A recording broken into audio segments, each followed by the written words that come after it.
നമ്മൾ പറയും ദാവീദിന്റെ വിശ്വാസമൊന്നും എനിക്കില്ല. എല്ലാവരും അല്ല, ചിലപ്പോൾ ഒരുപക്ഷെ പറയുമായിരിക്കും ദാവീദ് ഭയങ്കര വിശ്വാസമല്ലേ. ഞാൻ പറയും ദാവീദിന്റെ വിശ്വാസം ഇല്ലെങ്കിലും സിംഹത്തിന്റെ വായിൽ നിന്ന് രക്ഷപ്പെടുത്തിയ ആടിന്റെ വിശ്വാസമെങ്കിലും ഉണ്ടായാൽ മതി. ബൈബിളിൽ എഴുതിയിട്ടില്ല, വെളിപ്പാടല്ല, എൻ്റെ ഒരു ചിന്തയാണ്.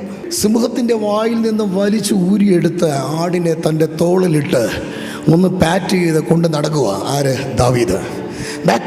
ബാക്കിയുള്ള ആടുകൾ നടന്നു വരുന്നുണ്ട്. ഇതിൻ്റെ മേലെ രക്തം പുരണ്ടിട്ടുണ്ട്. ആരുടെ രക്തം? സിംഹത്തിൻ്റെ രക്തം.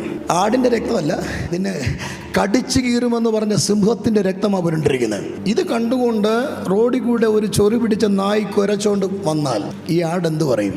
സിംഹത്തിൻ്റെ കിഡ്നി കണ്ടിട്ട് വന്നിരിക്കുക. ഞാൻ വായ്ക്കകത്ത് പോയി അതിൻ്റെ കിഡ്നി കണ്ടിട്ടാണ് വന്ന് മേലെ ഇരിക്കുന്നത്. പിന്നെയാണ് നിന്റെ കുരയ്ക്കുന്നത് കണ്ടങ്ങ് പേടിക്കാൻ.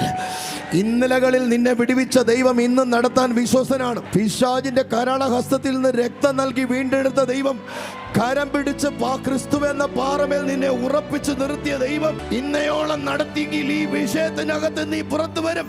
കുടഞ്ഞുകളാ.